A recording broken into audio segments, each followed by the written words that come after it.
അസ്സലാമു അലൈക്കും വറഹ്മത്തുള്ളാഹി വബറകാതുഹു. തൊട്ടടുത്ത വർഷമായപ്പോഴേക്കും ഈ പ്രതീക്ഷകൾക്ക് വീണ്ടും തിളക്കം കൂടി. കാരണം ആ വർഷത്തെ തീർത്ഥാടന കാലത്തിൻ്റെ മുമ്പേ മഹാനായ മുസ്അബ് ബിൻ ഉമൈർ റളിയല്ലാഹു അൻഹു മക്കായിൽ നബിയുടെ മുമ്പിൽ തിരിച്ചെത്തി.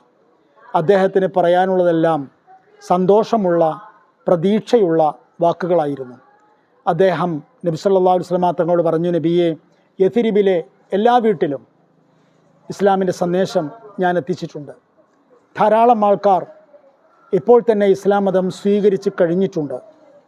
മാത്രമല്ല, അങ്ങയെയും ആദർശത്തെയും നെഞ്ചേറ്റുവാൻ, കൈപിടിച്ചാനയിക്കുവാൻ, സ്വീകരിക്കുവാൻ ആ ജനത തയ്യാറായി കഴിഞ്ഞിട്ടുണ്ട്.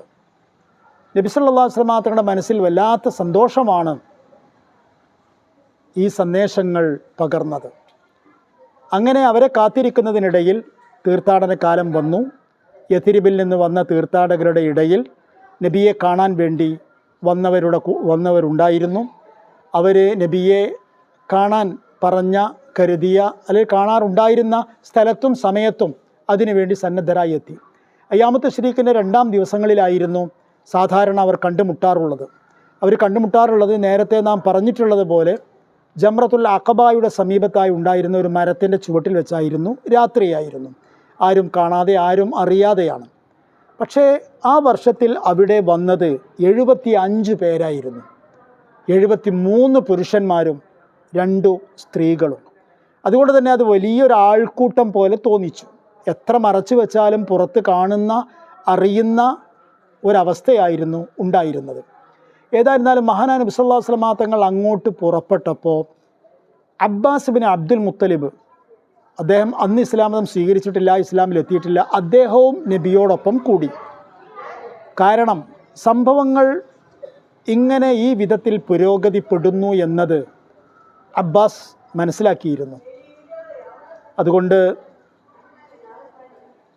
തൻ്റെ സഹോദരപുത്രൻ, തൻ്റെ പിതൃവ്യപുത്രൻ ഇവിടെ നിന്ന് യഥരിബിലേക്ക് ജീവിതം പറിച്ചു നടാൻ പോവുകയാണ് എങ്കിൽ, അവിടുത്തുകാർ അദ്ദേഹത്തെ കൊണ്ടുപോകാൻ ഒരുക്കമാണ് എങ്കിൽ, അവിടെ ചില വർത്തമാനങ്ങൾ തനിക്ക് പറയാനുണ്ട് എന്നതായിരുന്നു അദ്ദേഹത്തിൻ്റെ ന്യായം. അതുകൊണ്ട് അദ്ദേഹവും ഒപ്പം കൂടി. അങ്ങനെ അവരെ കണ്ടുമുട്ടി. അവർ പരസ്പരം സ്നേഹാഭിവാദ്യങ്ങൾ നേർന്നു. എന്നതിന് ശേഷം ആദ്യമായി സംസാരിച്ചത് അബ്ബാസ് റളിയല്ലാഹു അൻഹു ആയിരുന്നു. അദ്ദേഹം പറഞ്ഞു, യഥരിബുകാരെ, നിങ്ങൾക്കറിയാമല്ലോ, ഈ നിൽക്കുന്ന മുഹമ്മദ് ഞങ്ങളുടെ സംരക്ഷണത്തിലാണ്. ഈ നാട്ടുകാർ അദ്ദേഹത്തെ ഉപരോധിച്ചപ്പോൾ പോലും ഞങ്ങൾ 3 വർഷത്തോളം ഒപ്പം നിന്നിട്ടുള്ളവരാണ്. അതായത് അദ്ദേഹം സംരക്ഷകരില്ലാത്തതിൻ്റെ പേരിൽ, തന്നെ സഹായിക്കാൻ ആളില്ലാത്തതിൻ്റെ പേരിൽ ഈ നാട് വിട്ട് വേറെ ഒരു നാട്ടിലേക്ക് പോകേണ്ട യാതൊരു ദുര്യോഗവുമില്ല. ഞങ്ങൾ വേണ്ടതെല്ലാം ചെയ്തിട്ടുണ്ട്, ചെയ്തുകൊണ്ടിരിക്കുന്നുണ്ട്, ഇനിയും ചെയ്യാൻ ഒരുക്കമാണ്. പക്ഷേ നിങ്ങളോടൊപ്പം നിങ്ങളുടെ നാട്ടിലേക്ക് തൻ്റെ ആദർശവുമായി വരണമെന്നാണ് ഇദ്ദേഹം ആഗ്രഹിക്കുന്നത്. അദ്ദേഹം അങ്ങനെ ആഗ്രഹിക്കുകയാണ് എങ്കിൽ അത് നടക്കട്ടെ. പക്ഷേ എനിക്ക് നിങ്ങളോടൊരു കാര്യം പറയാനുണ്ട്. നിങ്ങൾ അദ്ദേഹത്തെ കൊണ്ടുപോവുകയാണ് എങ്കിൽ, നിങ്ങൾ അതിനു മാത്രം ധൈര്യമുണ്ടെങ്കിൽ മാത്രം കൊണ്ടുപോയാൽ മതി. അദ്ദേഹം ഇവിടെ സുഖത്തിലാണ്, അദ്ദേഹം ഇവിടെ സംരക്ഷണത്തിലാണ്. പിന്നീട് നിങ്ങൾ അദ്ദേഹത്തെ കൈവിടുന്ന ഒരു സാഹചര്യം ഉണ്ടാവാൻ പാടില്ല. അബ്ബാസ് റളിയല്ലാഹു അൻഹു രക്ഷിതാവിനെ പോലെ പറഞ്ഞു.